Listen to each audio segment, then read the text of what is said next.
sa Aksyon, Balitang Bayan, Numero 1. Aksyon, Balitang Bayan, Numero 1. Two-time kapisanan ng mga broadcasters. Golden Dev nominee for Best Provincial Newscast. Aksyon, Balitang Bayan, Numero 1. Aksyon, Balitang Bayan, Numero 1.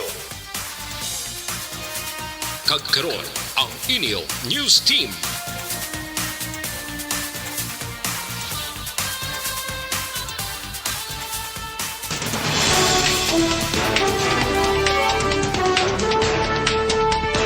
Sa mga Pangulong dinalaan, una kita sa mga balita lokal. Chief of Hospital sa Banwasang Binalbaga, nagpangabay nga likawan ang paghimo sa negatibo nga mga komento batok sa ilang staff. Bago nga IT provider, rason sang mahuya nga registration sa LTO. Sa mga balita nasyonal, posibilidad nga peace talk sa CPP-NPA, ginbasura ni incoming National Security Advisor Clarita Carlos. Samtang 43 ka chikungunya cases sa Pilipinas na record sang DOH. May nga Bacolod, may nga bugos nga bahin sang Western Visayas. Welcome na sa Aksyon Balitang Bayan Numero 1 karon nga adlaw Sabado, Hunyo 11, tuig 2022. Kopon niya karon si Aksyon Eden Aboso. Detalye sa mga balita lokal pagkatapos gid lamang sini. Ang balitang ito.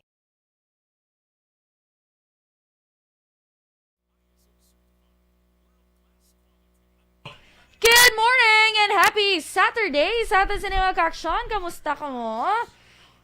Ako okay lang. Bisan wala ako may mabatian nga nagapamangkot kung kamusta man ko, no? Good morning, Danay. Sa atin sa mga Facebook Live viewers, please do like, share, and follow ang atin sining Facebook page. Kagdalaan nyo na lang ang iban nga mga iban nga mga social media accounts ang Aksyon Radio Bacolod. Pwede ka mong ka-subscribe sa YouTube, follow us on Instagram and Twitter. Kompleto man. Good morning, Danay! And happy Saturday! Kay Barky Tribe, good morning. Yes, good morning man. Kay Dennis Richard Tibor Roma, may nga dira sa imo, kamusta ikaw? Do active ikaw ya kung Saturday, no? Kung sa iban nga adlaw, diin ka gakadto. Charot lang. Good morning man. Kay Kimpo Yulo ko, no?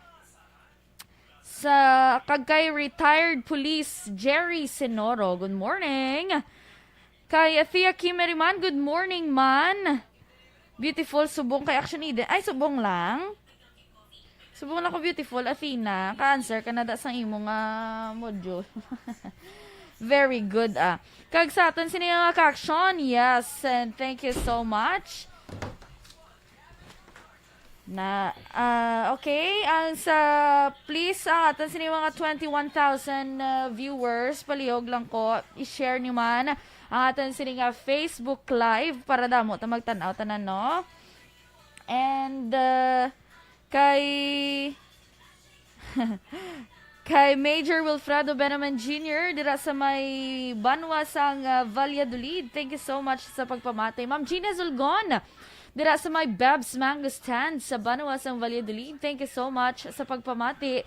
Kag sa iban man nga nagapamati dira, no, all over Negros Occidental, kag kung diin makamusubong parte sang Pilipinas o kung sang kalibutan, basta may Facebook, okay gina. Ma'am Vanessa Mayo, good morning. Kag Doc Matt Mayo, good morning man. Ma'am Jinky Delagdon dira sa may Arizona, USA, thank you so much. Family Delagdon, kay Mama Lolit, kay Papa Joe dira sa may Banwasang DSB, thank you so much. Ma'am Christine Villalobos, kay Ma'am Georgia Gargasiran, good morning man. Kag sa iban pa da nga kwan nga miyembro sang EFC Fans Club, good morning, good morning. Kay Evelyn Nepomuceno, maing aga man and have a safe weekend ko, no? Okay, stand by na sa atin sini nga mga balita lokal.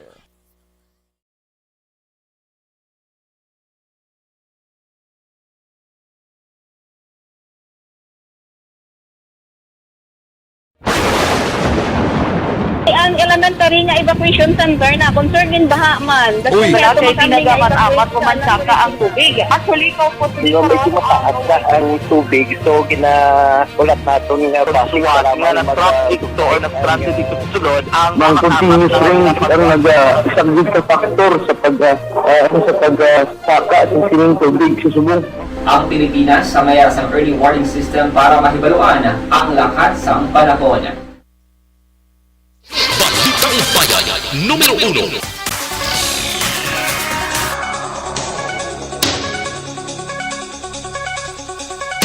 Aksyon Radio Philippine Standard Time na size kagkaroon sa ritali sa nagapanguna ng mga balita lokal.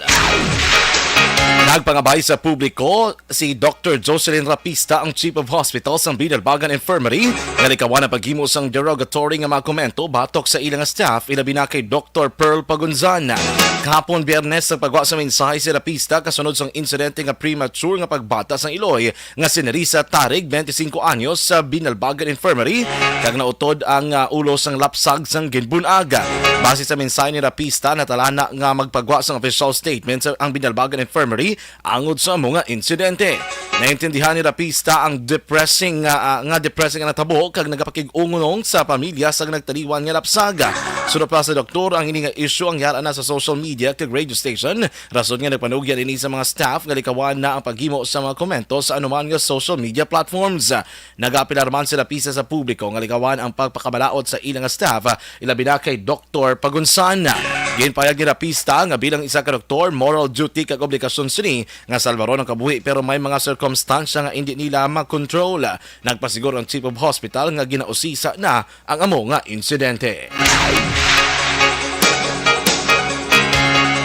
Mahinay naman nga registration sa Land Transportation Office bungod sa bago nga programa. Inigin pahag ni Mr. Ruben Tampos, Chief of Land Transportation Office sa Bacolod City, nga rason sa mahinay nga proseso sa pagrehistro kag renewal sa mga dokumento sa salakyan, ang mga nagbaylo sila sang bago nga programa kag IT provider. Sunod kay Tampos, ang unang nga IT provider nga Stratcom hindi maghatag sang datos sa bago nga IT provider o kunder malag nga gin-introduce ang Land Transportation Management System kag gin-hire sang LTO National Office rason nga obligado sila sang manual encoding kag scanning halin pa sang tuig 2020.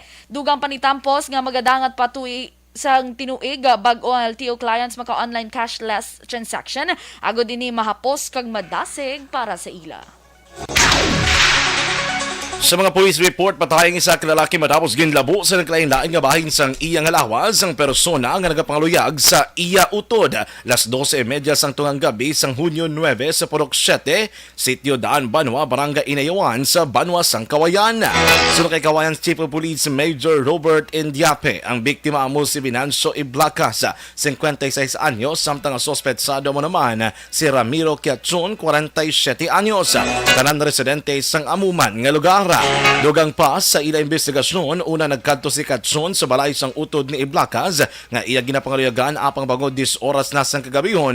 Wala na nagkikistorya rason nga nagpadulong si Quiachon sa balay ni Iblacas nga may bitbit nga ispading kag digto nagmaoy.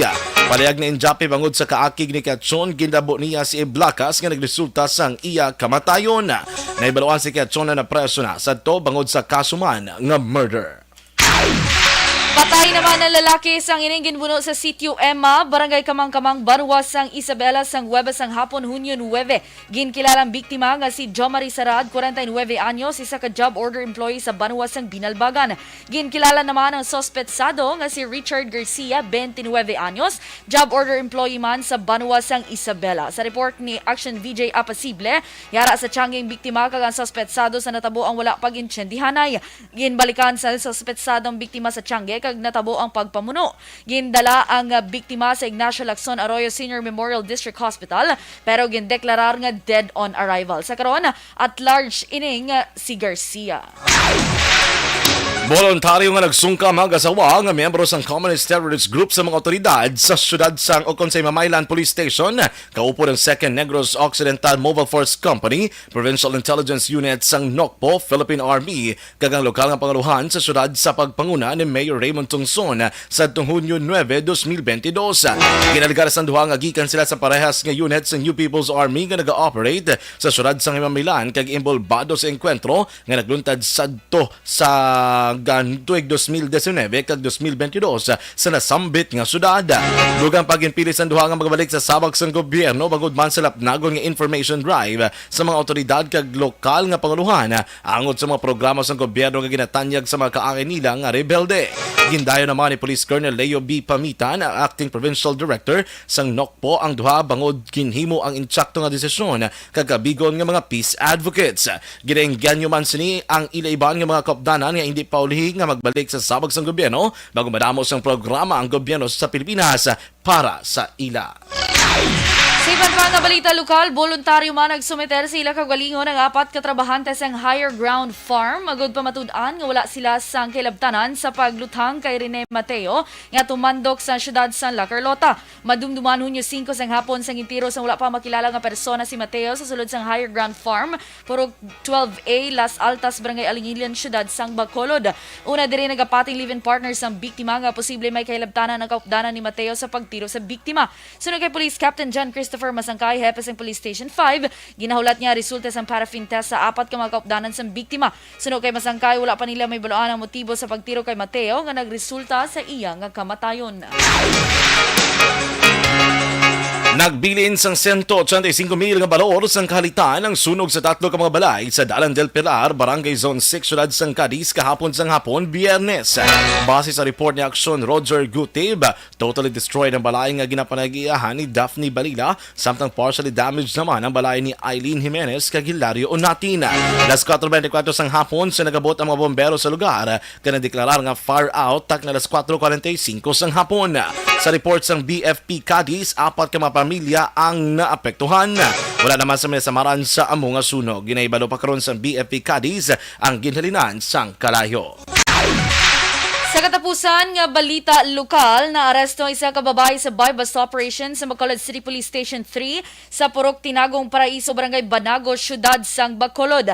Ginkilalang sospetsado kay Monica Alibuga alias Cas, 34 anyos, residente sa nasambit nga lugar. Nagkuha kay Alibuga ang siyamtanan ka heat-sealed transparent plastic sachet sang nasuspetsuhan shabu kag may standard drug price value nga 22,400 pesos. Sa karon yara na si Alibuga na-detain sa Bacolod City Police Station number 3. Aksyon! Balitang Bayan, Numero 1. Aksyon Radio Philippine Standard Time, las 6:13. Inyo nabatian na nagapanguna ang mga balita lokal. Balita national posibilidad nga peace talks sa CPP NPA ginbasura ng incoming Security Council Advisor Clarita Kairos. 43 kachikungunya cases sa Pilipinas na records ng DOH. Ang detalye sa nagapanguna ng mga balita national sa pagbalik sa Aksyon Balitang Bayan Numero 1.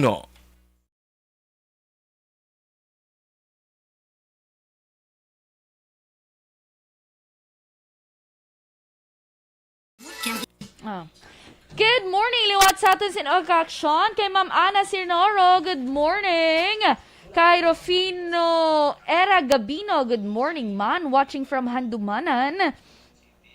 Kay Raffle Genesis, good morning man, thank you so much. And happy Saturday sa atin sinitanan. Kay Fia Kim Eriman, na telab din naman ko. Very good kay Cancer ka na sa imo sining module. No? Ang mga comments nida, ibutang niyo lang da para i-greet naton. Kay Doga Bisyo ang Facebook ha. Dali lang ged. Kay Maninoy kada Bob Francia, good morning man. Kay Sir Ruben Tampos, nagapamatigid for sure. Good morning dira sa imo Maninoy. Kay Maninoy Juan Bolgalio man dira sa my Las Vegas. Thank you so much for watching. Kag sa ibanda naton nga mga ka-action kay Ma'am Gina Ignacio gali dira man sa may Banwa sang Valladolid. Good morning dira sa imo. Kabay pa nga sige yun lang pamati. Dira kay Ma'am Gina sa Libertad Public Market sa Zaragoza Store. Good morning dira sa inyo tanan. Kag sa aton sini nga mga ka-action, please do like, share and follow liwat ha ang aton sini nga Facebook Live. para damo sang mamati kag damo sang magtan-aw. Pwede makamukatan-awa sa aton sini nga YouTube account. Dali lang ikaw na dula ang akon nga, no? Good morning kay Sir Martin Aliling, Denesa Artotiles Wadyong. Good morning. Dennis Richard de Boruma, daw si Sino, daw si Olivia. Replyan ni kay kay Athea Kim Iriman, kay Beautiful, si Athea Kim Iriman. Rufino Era Gabino, I'm watching Handumanan. Good morning. Che Zamora, good morning. Aksyon Heart. Ma'am Ana Sinero, good morning. Rufino, okay, watching Handumanan. Ma'am Jinky Dialagdon, good morning. Action John and Action Eden. Kay Mr. Arthur Jeff Villasor, Vanessa Mayo, and Docmat Mayo, Noel Amar, Alma Oligon, Mike Montilla, Serela Samar Aguilion. Salamat Shgid. Thank you so much, Ma'am Jinky. Okay na sang iban. Wala pa may nagasinulog. Pero kabalo ko may mga nagatanaw, gid. Sila ni Sir Lea Ray Benitez, good morning. Hindi ko Leo Ray yan.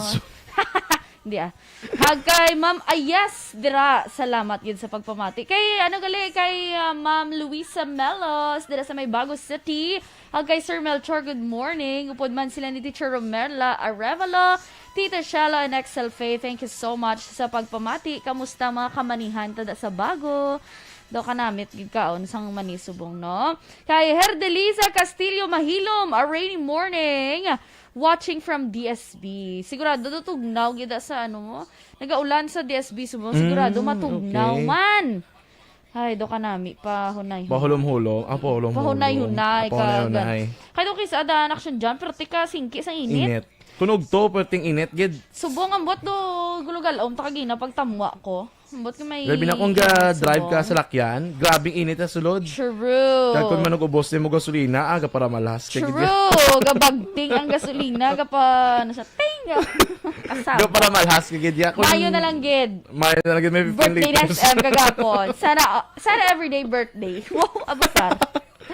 Thank you so much, Ma'am Nona Dima Ala Magbanwa. Alright. Sige. Standby.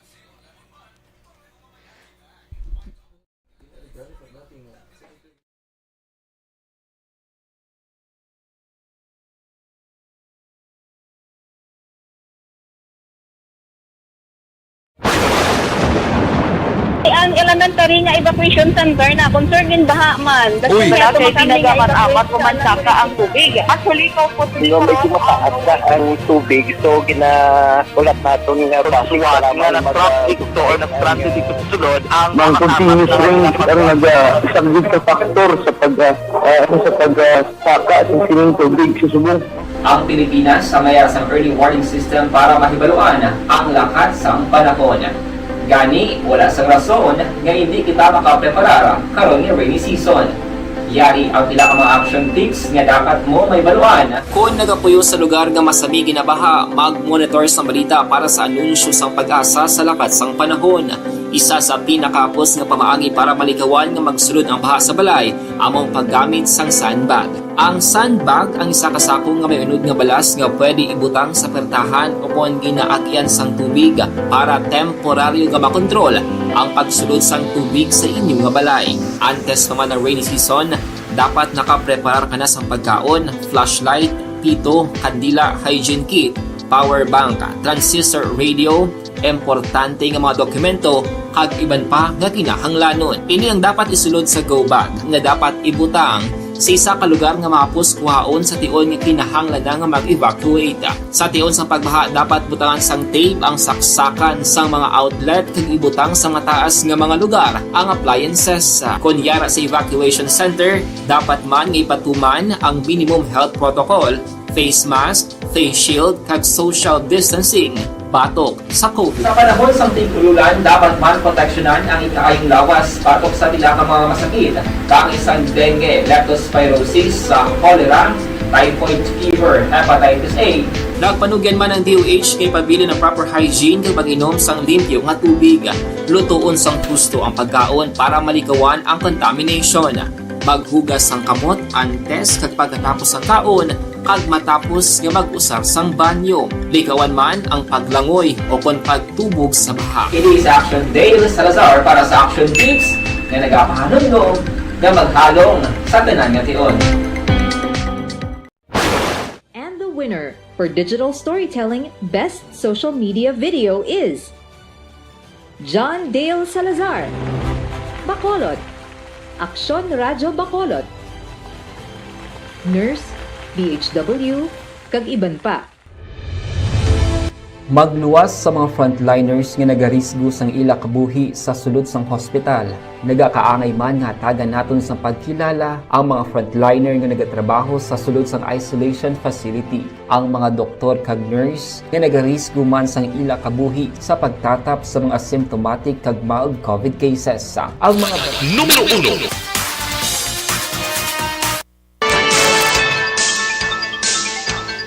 Aksyon Radio Philippine Standard Time na 6:21 kagkaron sa detalye sa nagapanguna ang mga balita nasyonal. Ginbasura ng incoming National Security Advisor Clarita Carlos ang posibilidad nga peace talks sa Communist Party of the Philippines sa masunod nga administrasyon. Pero sunod kay Carlos, ilakip man ang mga komunista sa pagpatuman sa pagbago bago hindi pa pwede nga nga mga reklamo lang sila nga reklamo sa dalanon. Dugang pa ni Carlos, wala na ini nakahibalo kung ano pa nga peace negotiations ang kinahanglan nga ipatuman. Ginpakamalawot man ni Carlos sa mga lideres ng Communist Rebel Group mangudyara na sila sa ibang lugar kag wala sang ihibalo sa sitwasyon sang pungsod. Department of Health ang 43 ka mga kasos ng chikungunya, ang virus nga ginatransmit sang infected nga lamok sa tao humalin sang Enero 1 tubtob Mayo 21. Sunod sa DOH ang records ng siniga kaso subong tuig ang 169% mataas ikumpara sa records sa parehas nga panahon tinalikdan nga tuig. Nagapakita sa datos sa DOH 29 ka kaso kon 67% ang gikan sa Central Visayas, samtang 8 naman ka kaso kon 19% ang halin sa Davao Region. Sunod sa DOH may 13 ka mga kaso ang na-record sa Abril 24 to Mayo 21, kag 77% kung napulo ka kaso ang halin sa Central Visayas, isa ka kaso ang halin sa Davao Region, isa sa Calabarzon, kag ang nabilin ang halin sa NCR. Ginpahig sa DOH nga wala sa na-record nga napatay sa karon nga mga kaso sang chikungunya.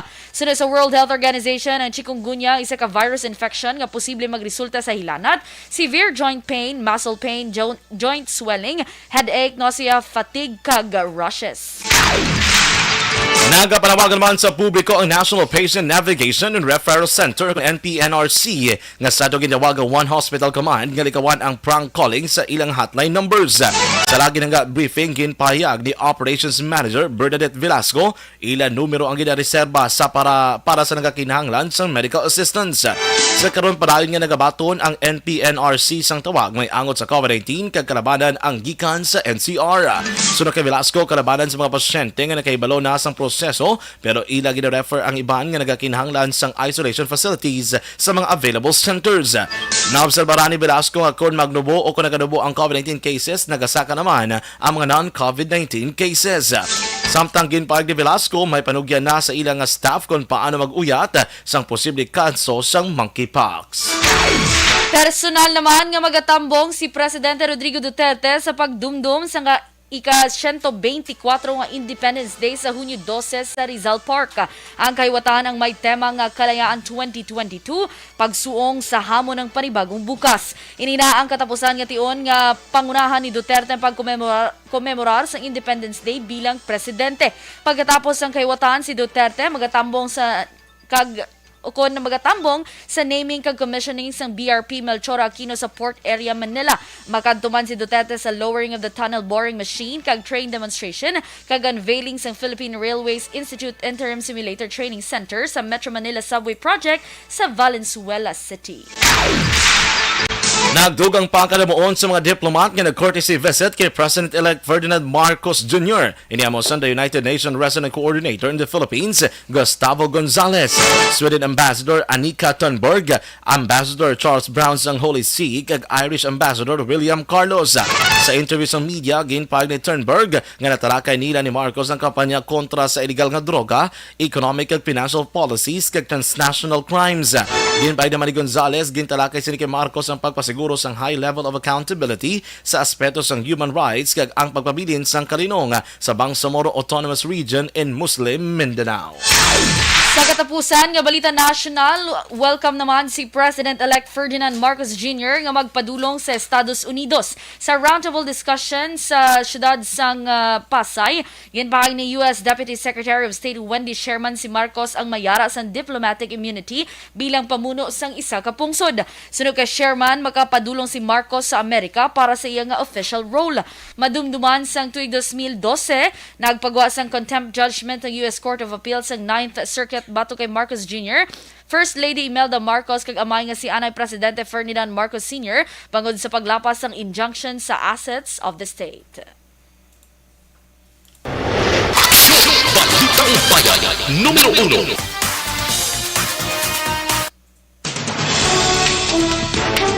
Aksyon Radio Philippine Standard Time, las 6:25. Maayong hapon lang. Ako may aga lang kay Ma'am Elvera Hilogo. Good morning. Ma'am Russell Gomez, maayong agaman. Aksyon din. Yes. Good morning man sa aton sinima ka-aksyon sa liwat ha. Action dyan, may coverage ta karon. Damo ka pamangkot. May Kaya coverage may confusion. Oo, kung 3 p.m. or 9 a.m. Oo. Pero kita, initial 9 a.m. Oo, yes. Bantayan na karon nila sa sa hotline. Kaya may hotline pa man karon kung nanugid oras. Correct. Sige.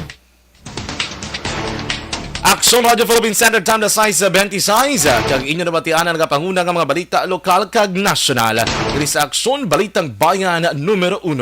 Karon nga adlaw Sabado, Hunyo 11, 2022. Standby na sa Aksyon Report second portion ng Aksyon Fred Salanga. Dugang ang mga balita mabatian sa Aksyon Balita Morning Edition upod sa gihapon sang inyong mga tagbalita. Aksyon Eden Aboso. Kag Aksyon John Diaz. Una sa balita, una sa Aksyon sa Bacolod Aksyon Radio. Life Extension.